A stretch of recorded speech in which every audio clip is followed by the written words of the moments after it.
안녕하세요. TV 책방 북소리 136번째 문 활짝 열었습니다. 흔히 여성들의 최대 고민은요, 다이어트? 아니면 오늘 뭐 입지? 뭐 패션에 관한 거라고 하잖아요. 아니, 옷은 왜 이렇게 사도 막상 입으려고 하면 왜 마땅한 게 없는지 모르겠어요. 네, 저 같은 패션 테러리스트는 전혀 이해가 안 되는 얘기인데, 그래요? 사실 풍속사 관련된 책을 읽어보면 네. 우리가 그냥 한때 멋으로 생각하는 패션에는 그 시대의 경제나 시대 정신과 밀접한 관련이 있다, 이런 얘기가 있거든요. 네. 사실 너무 익숙해서 이렇게 깊이 생각해 본 적이 없는 옷을 입는다는 행위에 대해서 인문학적 성찰을 이끌어낸 책 한 권이 있더라고요. 그래서 제가 오늘 소개해 드리려고 합니다. 근데 보니까요, 이분은 국내 패션 큐레이터 1호라는 그런 특이한 명함도 갖고 계시더라고요. 옷장 속 인문학의 저자 김홍기 패션 큐레이터님 자리해 주셨습니다. 반갑습니다. 네, 안녕하세요. 예. 사실 제가 오늘 선생님 모시면서 어찌나 옷에 신경이 쓰이던지. 너무 잘 입으셨어요. 아, 그래요? 네. 제가 이렇게 좀 중성적인 느낌, 네. 그러니까 그 중간색을 잘 이렇게 조화시키는 옷차림을 좋아해요. 그래서 굉장히 피부 톤하고도 잘 맞으시고 그래서 아까 전에도 예쁘시다 하면서 왔어요. 저는 사실 오늘 이렇게 초대하면서 선생님은 뭐 입고 오실까? 저도 굉장히 궁금했습니다. 그쵸? 네. 뭔가 이렇게 좀 화려한 그런 느낌의 막 이렇게 무늬가 있는 막 이런 거 입고 오실까? 그 김 선생님을 떠올렸습니다. 아, 그런가요? 맞아요. 저도 약간 아니면은 가을 분위기 나는 이렇게 뭔가 스카프를 하고 오실까 이랬는데 네. 역시나 일부러 그러신 거죠? 이렇게 심플하게. 사실은 요즘은 저는 이렇게 굉장히 간편하고 편하게 옷을 좀 입는 그걸 추구해야 될 좀 나이가 돼 가고 있고요. 사실은 그 말씀할 때 약간 찔렸어요. 왜냐하면 예전에 이제 방송하게 되거나 어디 나가고 강의를 하거나 사람들 만날 때 옷을 굉장히 세게 입었었습니다. 이제 흔히 말씀하시는 패션으로 하는 사람들 하면 흔히 쉽게 머릿속에 딱 기대치 같은 게 있잖아요. 그걸 참 열심히 충족시키면서 살았는데 언제부턴가 옷차림이 이렇게 편하게 돼가요. 그냥 글 쓰다가 서재에서 바로 나온 느낌. 네. 근데 사실 이런 옷차림은요, 몸매가 받쳐주지 않으면 입을 수 없는. 제가 절대 입을 수 없는. 네, 하늘하늘한 니트. 오늘 아주 멋있으십니다. 감사합니다. 아니, 사실 방금 전에 말씀하셨지만 패션에 관련된 일을 하면 사람들이 이렇게 기대를 하잖아요. 네. 근데 패션 큐레이터다라고 하면 네. 더 기대할 것 같아요. 왜냐하면 뭔가 있어 보이잖아요. 그렇죠. 그리고 그렇죠. 또 궁금하기도 하고 뭐지? 이거는 패션 큐레이터 뭔지 조금 네. 설명 좀 해주세요. 그 명칭을 사실은 뭐 제가 쓴 건 새롭게 만들어서 쓴 건 아닙니다. 이미 구미권에는 패션 큐레이터라는 직함을 가지고 있는 네. 박물관 내에 패션만 전문으로 전시를 하는 학예사들이 이미 있습니다. 물론 그 숫자가 적을 뿐이죠. 네. 전 세계를 통틀어서 좀 거론할 만한 사람이 한 7, 8명밖에 되질 않거든요. 그만큼 패션이라고 하는 어떤 한 사물을 저희가 박물관이나 미술관에 이렇게 전시를 하면서 근데 그걸 그냥 멋있게만 보이려고 걸어놓는 건 아니잖아요. 네. 박물관에 전시를 한다는 건 여기에 전시된 옷을 통해서 뭔가 대중들한테 옷의 의미나 역사나 우리가 지금껏 정말 깊게 알지 못했던 어떤 것들을 전달하려고 노력하는 그런 어떤 집단의 한 명이었을 거예요. 근데 이제 저는 이 박물관이나 미술관에만 묶여 있는 것보다는 패션이라고 하는 의미를 조금 더 폭넓게 방송이나 혹은 문학이나 좀 다양한 장르하고도 좀 융합을 하고 연결을 해서요.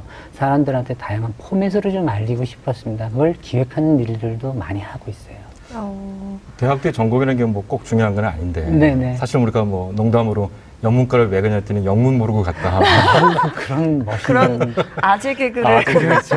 저도 아재 개그를 받아쳐야 되는 거죠. 이거 좀 어떻게 해야 되나. 근데 어쨌든 경영학과를 나오셨는데 네. 어떻게 이런 직업을 택하셨는지 무슨 삶의 계기가 있었을 법합니다. 계기라 그쵸. 저도 인생을 경영하려고 이제 경영학과에 갔는데 무리였고요. 이제 복수 전공은 사실은 이제 연극을 했어요. 예, 연기 공부를 했는데 그 과정에서 영화나 연극, 무대 의상 이런 것들은 사실은 관심이 되게 많았습니다. 하지만 그 꿈을 이루지를 못하고 백화점에서 의류를 사는, 우리가 하는 바이어가 됐죠. 그렇게 꽤 오랜 세월을 지내다가요, 외국으로 유학을 갔다가 어느 한 전시를 보게 됐어요. 참, 어찌 보면 굉장히 단순한 전시였습니다. 그림만 있습니다. 근데 네. 그림 속에 옷 그림만 있어요. 네. 네. 옷에는 우리가 이제 여성들이 옷을 입을 때 우아하게 보이려고 옷 주름이라는 걸 네. 달잖아요. 만들기도 하고 자연스럽게 생기는 주름도 있지만 그 주름을 가지고 각 시대를 설명하는 전시였습니다. 아, 예. 예, 런던의 이제 국립박물관에서 그걸 보고 운명인가? 이런 생각이 들었어요. 이런 일을 한번 해보면 어떨까 하는 생각을 했습니다. 아니, 이 책 보면은 철학자들 많이 인용하시는데 네네. 사실 주름이라는 게 들레즈에 따르면 잠재적 가능성의 네네. 얘기로 하잖아요. 주름이 우리 김원기 씨의 어떤 그런 네. 잠재적 가능성을 이렇게 펼치게 할 수 있는 그러니까요. 중요한 계기가 되지 않나. 그렇죠. 네. 예. 그래서 그 말씀대로 정말 저희가 왜 일상에서도 시대를 주름 잡는다 이런 얘기를 하잖아요. 그렇죠. 그러니까 네. 저는 항상 이런 용어에 쓰여진 있던 것들이 왜 옷에서 유래가 됐을까 이런 걸 한 번씩 또 풀어보고 싶은 마음이 있었어요. 예. 그래서 아마 이 책에 녹아 있는 게 아닐까 생각합니다. 저 같은 사람이 이 책 보면 되게 좋은 게 뭐 네. 인문학자들의 글이 많이 인용되고 네. 그것을 이제 촉발제로 삼아서 옷에 대한 얘기를 많이 하시는 거잖아요. 네네. 아주 특이하고 어떻게 보면 약간 지적인 현란성도 있긴 하지만 패션이나 옷에 대해서 좀 뭐랄까 깎아내리는 분들한테는 어떤 품격 있는 글이 되기도 하는데요. 이런 어떤 구성 형태를 통해서 이 책에서 꼭 말씀하고 싶었던 건 뭔지 그게 좀 궁금했습니다. 저는 그 의식주라는 말 중에 한국은 유독 의가 제일 먼저 있는데 방송을 들어보면 식하고 주에 관계된 프로그램은 정말 많아요. 맞아요. 먹방에서부터 시작해서 집고치고 정말 네. 많잖아요. 호로록으로 시작하는 그런 것인데 근데 왜 의는 없을까? 되게 속상했습니다, 사실은. 그리고 옷에 대해서 다룬다라고 했을 때 어떤 포맷이 항상 정해져 있어요. 스타일리스트가 나와서 이런 옷을 입으세요로 네. 시작하는 거거든요. 그러니까 과연 이것만이 정답일까요? 에 대해서 약간 반기를 좀 들고 싶었고 그런 마음이 섞여 있는 책이라고 보셔도 좋을 것 같아요. 네. 저도 사실은 책을 읽으면서 이렇게 옷장 속 인문학 이래서 사실은 일부러 조금 재미있는 척 하려고 이렇게 만들었나 이러면서 펼쳐봤는데 너무 재밌더라고요. 뭐 우리가 항상 인문학적 사고를 해야 된다라고 하는데 실제 그게 되게 어렵잖아요. 근데 네. 옷을 통해서 패션을 통해서 이렇게 인문학적으로 성찰할 수 있는 방법을 알려주시는 것 같아서 네. 아주 흥미롭게 잘 읽었는데 감사합니다. 그 내용을 보니까 조금 선생님은 남다르게 저희 같은 경우에 보통 뭐 패션 하면 그냥 얼마일까 이렇게 중요하죠. 네, 소비하는 뭐 이런 행위로만 네. 생각하는데 네. 보면 이렇게 자신의 몸을 먼저 알아야 하는 자기 표현의 기술이라고 이렇게 말씀을 하셨더라고요. 네. 자기 몸을 알아야 하는 것 패션에서 중요하겠죠. 맞죠. 그렇죠. 그러니까 거기에 대한 굉장히 좋은 답변을 하나 갖고 있긴 합니다. 네. 이제 저희 어머니 세대를 한번 예를 들면 이렇게 이내님처럼 젊으시고 아름다울 때는 잘 몰라요. 나이가 드시면 여성분의 옷차림들이 조금씩 변해가기 시작합니다. 맞아요. 옷차림이 언제부터인가 뭔가를 감추는 개념으로 가게 되는 거예요. 저도 네. 시작했어요. 그런가요? 아직 아닌 것 같은데. 저희 어머니 세대가 어떤 옷을 입고 화장을 할 때 약간 일본식 그 단어를 많이 썼습니다. 네. 캄프라치 한다고. 네. 뭘 이렇게 감춘다, 커버한다. 네. 커버한다 이런 표현을 많이 쓰잖아요. 근데 저는 패션이라는 게 제가 알고 있는 패션 스타일링의 가장 큰 원칙은 못난 부위를, 그러니까 나이가 들면 왜 이제 우리가 감추고 싶은 어떤 부위들이 생기잖아요. 맞아요. 이렇게 어디라고 제가 살짝 짚고는 있는데. 근데 이제 이런 것들을 사실은 감추는 게 아니고 네. 정말 최고의 스타일리스트들이 얘기하는 건 우리가 아무리 세월이 흘러가도 우리의 몸엔 신이 빚어낸 가장 아름다운 부분들은 한 군데씩은 남아있다. 그것으로 타인의 시선을 집광기처럼 모을 수 있다면 네. 굳이 그 부분들을 감추기 애쓸 필요가 무엇인가. 그런 생각들이 좀 들었어요. 네. 근데 그 선생님 말씀대로 그렇게 옷을 생각하면서 입다 보면은 항상 나의 단점만 생각하고 내 부끄러운 부분만 생각하는 게 아니고 오히려 나의 아름다움을 자꾸 찾게 될 것 같아서 더 좋을 것 같다는 생각도 들어요. 네. 특히 이 책에 보면 그 청소년들한테 네. 사실은 그 교복에 얽매인 친구들인데 네네. 패션에 좀 관심을 갖고 네 몸을 사랑하라 이런 맞아요. 메시지를 많이 보내시던데 네. 특별히 그런 문구를 넣으신 이유가 있을 법하던데. 사실은 이제 예전에 저희가 이제 지금은 좀 아웃도어 인기가 조금은 사그라졌습니다만은 한때 무슨 북쪽 얼굴인가요? 그 브랜드가 좀 인기였었잖아요. 아, 네, 맞아요. 모든 아이들이 그 옷을 입으려고 했습니다. 네. 그런데 옷이라는 게 여기서 아이들한테 상처를 주는 한 요인이 되기 시작한 거죠. 옷이 고가다 보니까 학교에 있는 그 아이들이 다 입을 수 있는 게 아니라 어떤 특정 경제적 계층들의 아이들만 그렇죠. 입을 네. 수가 있게 되고 그러다 보니 그걸 못 입는 아이들은 옷 한 벌 때문에 사실 어떤 스타일에 대해서 생각을 하거나 이런 게 아니고요. 가난한 내 집에 대해서 생각을 하게 되고 그걸 해주지 못하는 부모에 대한 한탄으로 이어지고요. 자기 자신에 대한 전반적인 자존감의 하락으로 한없이 이어져 가는 걸 봤어요. 네. 그런 사건들도 있었고 예전에 그런 일도 있었어요. 제가 강의하다가 만났던 한 어머니였는데 아들이 여자친구한테 명품 백을 사주려고요. 장기를 적출했다는 얘기를 들었어요. 기사에도 한번 나왔었죠. 네. 네네. 제가 그분을 직접 만났거든요. 이건 정말 아니다 싶어서 네네. 도대체 왜 우리에게 이런 일들이 발생할까? 브랜드가 아니라 정말 나를 만들어가는 기술이 뭘까? 그럼 나는 옷을 하는 사람인데 그 옷을 통해서 정말 그 말을 어떻게 전달할 수 있을까? 이걸 고민하게 되면서 이제 나오게 됐다는 것들입니다. 이 책을 읽으면서 느꼈던 좋은 점이 패션들 중에 의사 전달, 그렇죠. 예, 소통 수단이다 이렇게 네네. 보시는 거잖아요.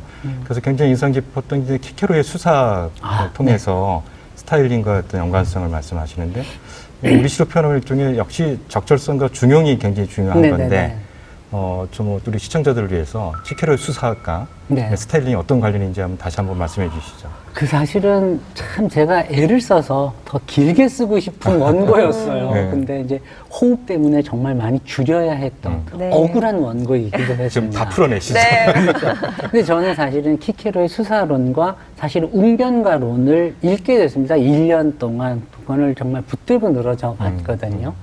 근데 웅변이라는 게 말 그대로 말을 통해서 그 말을 듣는 사람들을 설득하고 감동을 주고 재미를 주고자 하는 하나의 목적을 위해서 그 웅변의 기술들을 익히는 거잖아요. 네. 우리가 말을 그냥 주절주절만 하는 게 아니라 어휘들도 정말 계산을 해야 되고 그 키케로의 말처럼 그 말의 무게를 재어보아라라고 표현을 했던데요. 네. 각각의 어휘들을.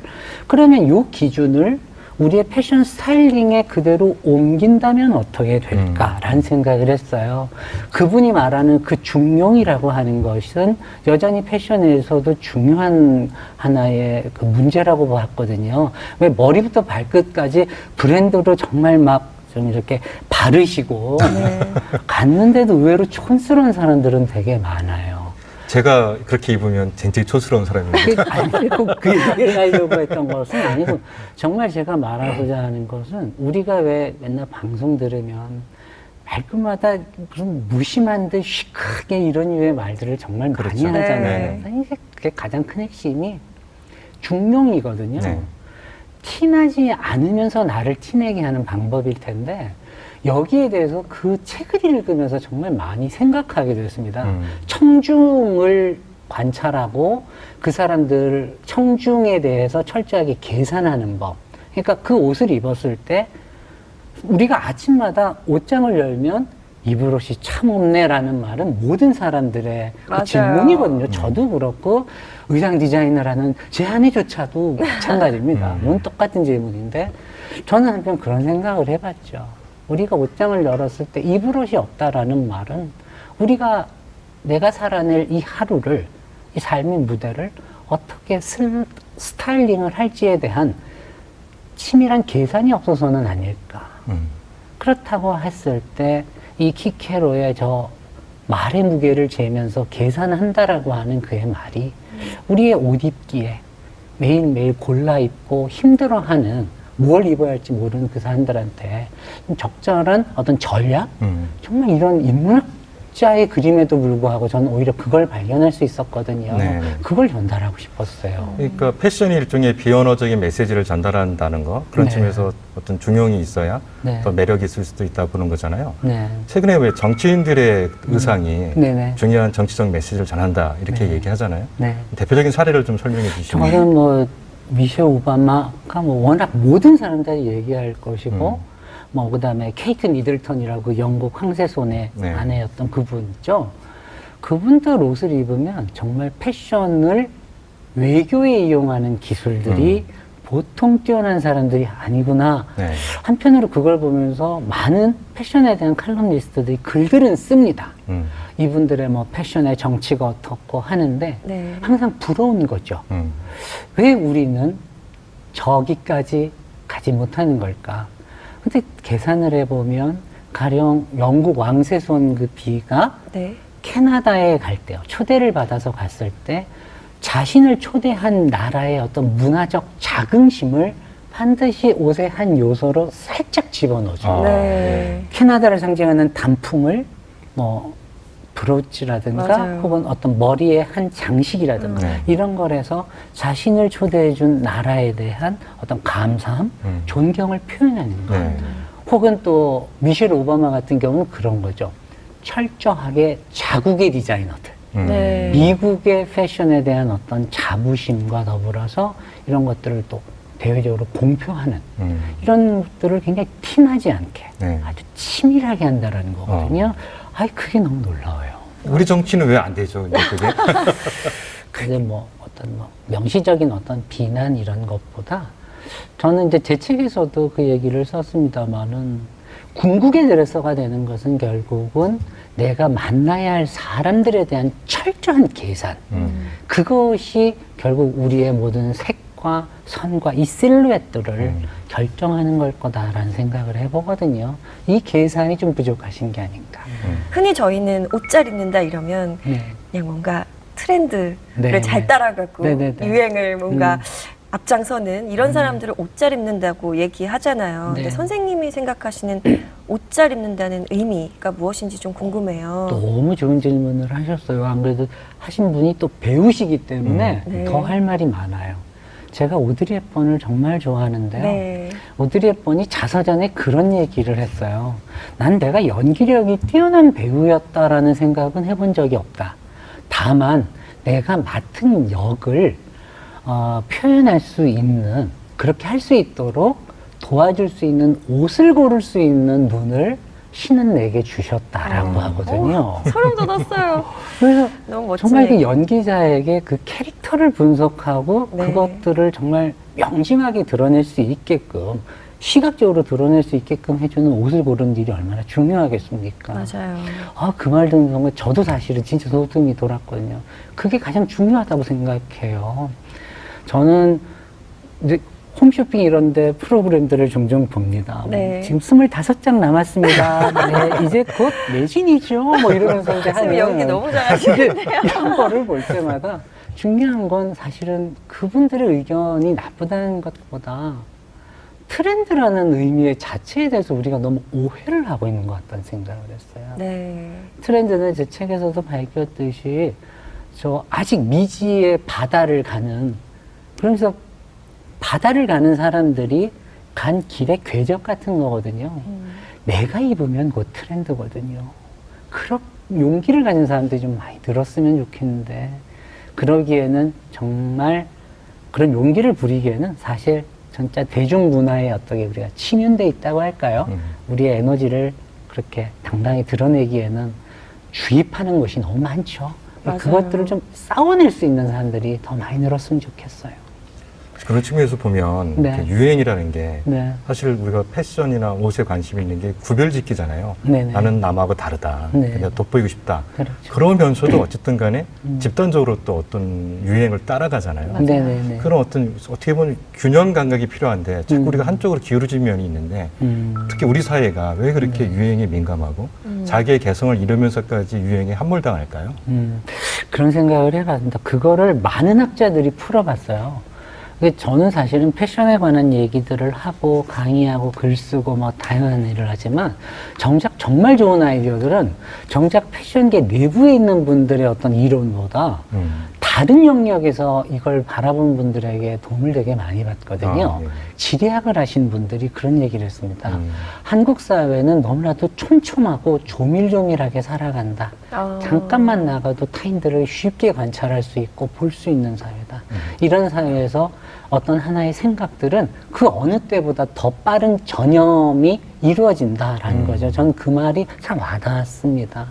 그래서 네. 많은 독자들이 이 책을 읽으면서 네. 패션과 종교혁명, 루터가 어떤 관련인지를 알면 네네. 그렇게 쉽게 유행이 안 쫓아갈 것 네. 같은데 네. 지금 그 아주 정말 이 책의 빛나는 부분인데 표현하는 인간이 탄생하게 된 것과 루터의 종교개혁 상관성을 좀 설명해 주시죠. 너무 좋은 질문들을 하셨어요. 그 루터를 만나러 그가 성경을 번역했었던 독일의 성으로 갔었습니다. 거기서 이제 뭐 성경에 흔히 말하는 내주는 강한 성의호가 나왔는 거기죠. 거기서 루터가 성경을 번역하고 종교개혁이 일어났는데 종교개혁이 단순하게 이제 일반 역사나 문화사를 공부하신 분들이 말하는 관점이 아니라 옷을 공부하는 저에게는 어떻게 와닿냐면 그 사람 때문에 우리가 이렇게 옷을 입게 됐구나라는 생각을 해봤어요. 그걸 설명하기 위해서 넘어가야 될 게 있는데 저희 왜 쉽게 거리를 걷다 보면 저희가 생각지 않게 옷 입은 사람들을 우리 스스로 판단하고 있는 우리 자신을 발견하게 돼요. 맞아요. 전 옷 잘 입었다. 색감 너무 맞아요. 좋아. 그러면서 우리는 언제부턴가 타인의 옷차림에 대해서 경찰이 되어가고 있습니다. 그 패션 경찰이 등장했던 것이 르네상스였습니다. 타인의 옷차림을 점검하고 하는 그런 사람들이 등장했죠. 근데 이런 게 실제적으로 가능했던 게 루터와 그 르네상스로 이어지는 그 시기에 일어난다는 거죠. 그 전만 해도 사람들은 타인의 옷차림을 가지고 저렇게 미주알 고주알 내가 저 언니보다 좀 빠지나? 내가 더 잘 입어야 될 텐데 이런 생각을 안 했거든요. 왜 그렇게 됐나 봤더니 사람들은 예전에는 어떤 생각, 관념 이게 아름다운 자연이야. 그럼 그냥 그걸 그대로 받아들였습니다. 그래서 그냥 종이 위에 그대로 그렸죠. 묘사하는 것에서 끝나는데 이 마틴 루터가 주장하는 게 만인 제사장입니다. 모든 사람이 하나님과 만날 수 있다라는 것이죠. 누군가를 개입하지 않고 나에게 다가오는 신의 메시지를 해석할 수 있는 권리를 가진 주체가 되는 겁니다. 이게 굉장히 강력한 생각이었습니다. 그렇죠. 사람들은 이때부터 여기에 자연이 있어. 그런데 그렇긴 한데 이 자연이 지금 내가 보기에는 이런 식으로 느낌적인 느낌이 오네? 이제 이런 말을 하는 사람들이 생기기 시작한 거예요. 그러다 보니까 정말 자신의 느낌을 표현하기 위한 표현하는 어떤 옷차림의 문법들이 그 시대부터 본격적으로 만들어지기 시작했다라는 거죠. 역사적으로 보면 증명이 되는 거거든요. 그래서 그 부분을 얘기하게 된 겁니다.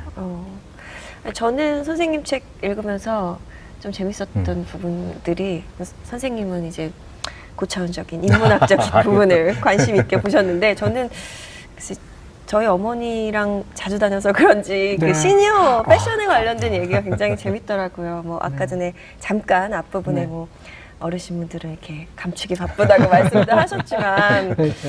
그 얘기도 좀 흥미롭더라고요. 네. 강연 자주 다니시니까 네네. 이렇게 어르신분들 이렇게 그렇죠.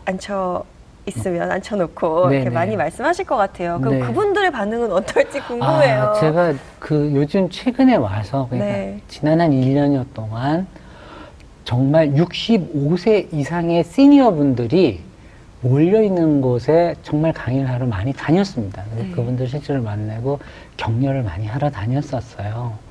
저는 그분들한테 사실 뭐 스타일링을 가르칠 만한 기술이 있거나 지식이 있지 않았습니다. 그냥 제가 정말 말하고 싶었던 것은 그분들한테 먼저 사죄부터 드렸어요.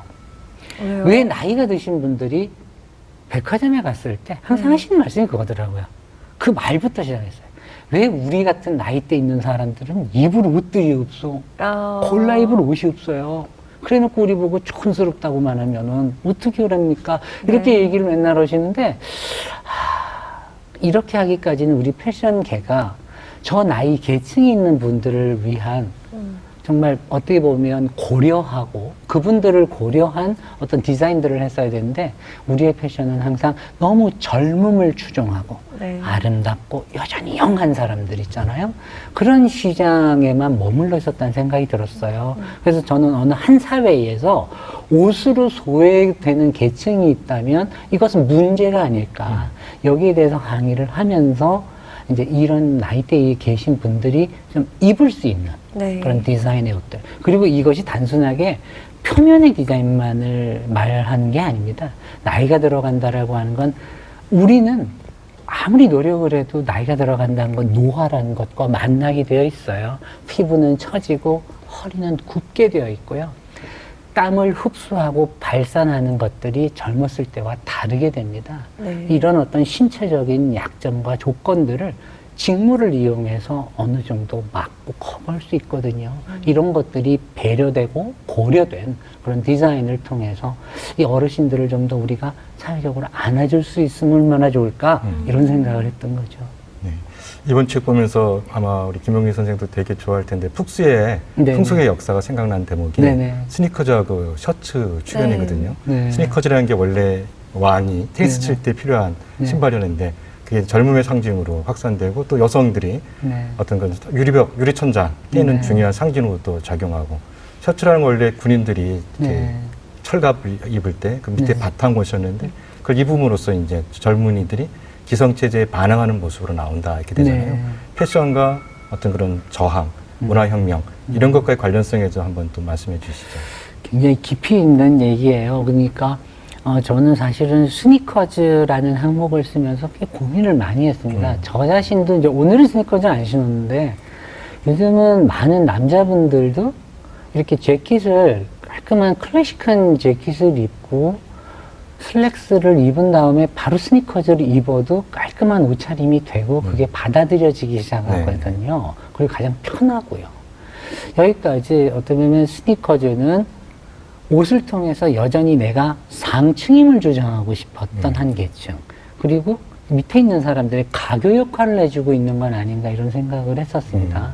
그리고 티셔츠에 대해서 잠깐 얘기 드리면, 티셔츠는 60년대 말까지도요, 사실은 미국의 공립학교에서 금지됐었습니다. 그거를 내복이라고 생각을 했기 때문에 거대 겉옷으로 입는 거를 금지시켰었거든요. 네. 근데 저는 이런 정말 패션의 역사를 공부하면서 중요한 것은, 어찌 보면 뭐 어느 시대에는 무슨 색을 주로 입었고 어떤 디자인을 입었고 이게 중요한 게 아니고요.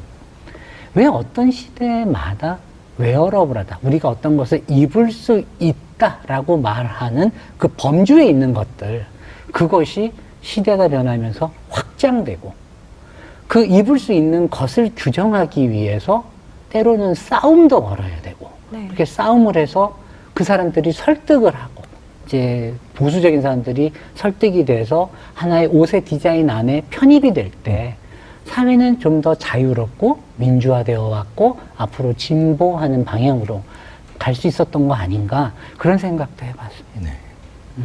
그리고 또 선생님 책 속에 보면 그 패션의 윤리에 대해서도 나오잖아요. 네. 사실 저도 좀 부끄럽긴 한데. 화가 많으시나요? 네, 아니 사실 추울 때 여자분들은 특히 뭐 이렇게 가죽 재킷도 많이 입고 그렇죠. 또 이렇게 퍼도 많이 입잖아요. 네네.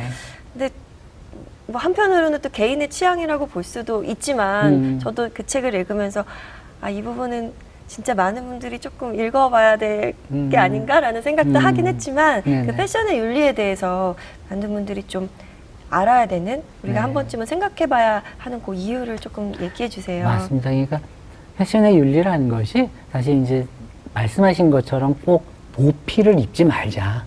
그 펄을 퍼렇게 동물들이 정말 네. 그 멍든 그렇게 해서 만들거든요, 실제로. 그 장면들 아마 다큐로 보신 분들도 맞아요. 계신데 정말 몰랐어요. 잔혹합니다. 산채로 이렇게 죽이거든요. 그러니까요. 그게 근데 고대부터 그랬었으니까요. 상처를 내지 않고 가죽을 고급스러운 가죽을 얻기 위해. 근데 이제 이런 부분들도 있겠지만 중요한 건 패션의 윤리라는 것은 뒤집어 말하면 이 참 옷을 하면서 그걸 가르친 사람에게도 굉장히 딜레마였습니다. 왜냐하면 패션이 환경과 굉장히 적대적인 일들을 많이 해왔고 네. 사실은 나쁜 일들을 많이 해왔죠. 그리고 더 싼 옷을 만들기 위해서 가난한 나라의 많은 사람들의 노동력들을 착취해 왔던 것도 사실이고요. 네. 이제 사람들이 여기에 대해서 조금씩 깨어나고 있다라는 거는 중요한 것 같아요. 네. 그럼 사람들은 또 그럴 거예요, 한편으로. 아, 좋습니다. 그러면 비싸고 좋은 소재로 만든 옷 입고 싶죠. 당장 돈이 없는데 어떡할 건데요. 네. 그 부분에 딜레마가 분명히 있습니다. 그럴 때 저는 그냥 참 궁색 하나마. 그래서 저는 이런 생각을 해봅니다. 우리가 과연 옷장에 들어가야 할 옷의 개수들을 조금 더 줄인다면 정말 필요한 옷들만 우리가 가지고 그것을 가지고 다양하게 스타일링하는 방법만 배울 수 있다면 우린 너무 과다하게 옷을 사 입는 거는 아닙니까? 싸다는 이유로 산 옷의 50%를 입지 않는다라고 말하는 분들이 39%였습니다. 네. 그러니까 사놓고 입지 않는 겁니다. 그러니까 옷장에 옷이 그렇게 넘쳐나는 것은 그렇네요. 정말 많네요. 실제로 2년 동안 한 번도 안 입은 옷도 있습니다. 흔히 말하는 이 레이블을 떼지 않은 채 걸려있는 옷들도 많습니다. 이런 거 줄이자는 얘기였습니다. 우리 소비 자체가 그 윤리를 앞당길 수 있다라고 믿었던 거고요. 그런 일환에서 좀 더 풀어보고 싶었어요. 네. 사실 뭐 윤리 문제는 대단히 중요한 것 같아요. 저희들 이제 겨울 오면 구스다운을 입는데, 네. 그것도 사실 맞아요. 산 거의 털을 또 뽑고 근데 그런 감각 없이 또 입고 있고, 사실 이렇게 지켜보면 패션이라는 것이 단지 그냥 유행이라든지 옷 한 벌 입는 게 아니라 거기에 정치, 문화, 시대 정신 그리고 윤리까지 있는 것 같아요. 이 책도 제가 굉장히 좀 흥미롭게 본 게 패션과 글쓰기의 연관성에 대한 네네. 대목이었어요. 네. 그래서 아마 오늘 우리 얘기 마무리하는데 선생님이 네. 패션과 글쓰기에 어떤 유사성이 있는지를 다시 얘기해 주시면 네네. 많은 도움이 될 것 같습니다. 저는 저희가 말 그대로 스타일이 있는 인간이 되자. 스타일이 살아있어야지. 저 사람 스타일 있네. 이런 말을 하잖아요. 네. 그 말을 듣는 걸 또 칭찬으로 듣습니다. 그래서 썼듯이 스타일이라는 말이 사실은 글을 쓰는 저 펜의 끝에서 나온 말이고 사실 그렇다라고 하면 우리의 글을 쓰는 것과 옷을 입는 것이 결국은 동일한 자기 표현의 방식이라고 했을 때 같은 가치를 갖는다라고 생각을 했어요. 저는 옷을 고르고 소비하는 행위가 우리가 어휘를 골라서 나 자신을 표현하는 글을 한 줄의 아름다운 글을 쓰는 일과 다르지 않다. 그러니 단한 한 줄의 글을 우리의 생에 쓰고 싶다면 우리의 옷차림도 더욱 단아해져야 되고 더욱 견고하게 정말 너무 뭐라 그럴까요? 부산하다 그럴까요? 좀 이런 것들을 좀 덜어내고 정말 얼개만을 가진, 그래서 우리의 옷장을 우리 흔히 영어로 워드로브라고 하거든요. 근데 저는 그 워드가 어휘, 단어를 말하는 영어의 워드로 들리는 거예요. 그 옷장을 열었을 때 나를 설명하는 아름다운 단어들로 채워진 그런 삶의 사전 같은 것, 그것을 볼 수 있는 기적이 우리의 생에 열리기를. 아니 이렇게 패션 이야기다 감동을 받아도 되는 겁니까? 그러니까요. 사실 말씀하시고자 하는 부분들이 굉장히 많았던 것 같은데 네. 선생님이 이 옷장 속 인문학을 통해서 네. 가장 이 가장 독자들에게 하고 싶었던 메시지가 있을 것 네, 같아요. 딱 한 줄입니다. 그거는 1920년대 그 보그 잡지의 편집장이 했던 말. 제 인생을 바꾼 말이기도 했습니다. 패션은 구매하는 거지만 스타일은 소유하는 것이다. 저는 그 한마디. 시인 같아요. 그 그렇죠. 나중에는 70석의 옷장 제가 한번 쓰시면 좋을 것 같습니다. 매력있는데. 아쉽지만 선생님 네. 보내드려야 할 것 같아요. 네. 오늘 많은 정말 독자분들 그리고 네. 시청자분들에게 진짜 일상의 인문학을 이렇게 느낄 네. 수 있게 해주신 좋은 말씀이 아니었나라는 생각이 듭니다. 네. 오늘 좋은 말씀 감사했습니다. 네, 감사합니다. 감사합니다.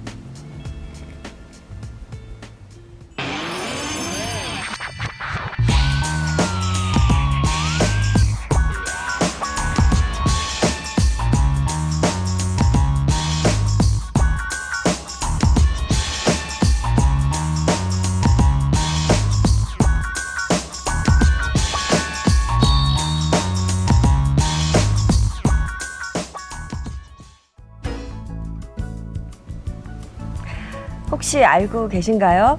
희망이라는 희라는 글자는요, 여러 사람들이 모여서 직무를 짜는 모습이 형상화된 거라고 하네요. 여러 사람들이 모여서 옷을 만들듯이 서로 다른 사람들이 씨줄 날줄을 엮어 보다 나은 사회로 만들어가는 모습. 그게 바로 희망이라는 말이겠죠? 예, 뭐 제가 굳이 뭐 새로운 발언을 하지 않더라도 우리 사회가 굉장히 좀 혼란에 빠져 있는데요. 인문학적 성찰을 바탕으로 해서 우리 공동체가 희망의 꿈을 새롭게 좀 이렇게 갖고 갔으면 하는 바람입니다. 네, TV 책방 북소리 다음 주 목요일에도 더 의미 있는 책, 좋은 책으로 찾아뵙겠습니다. 시청해 주셔서 감사합니다.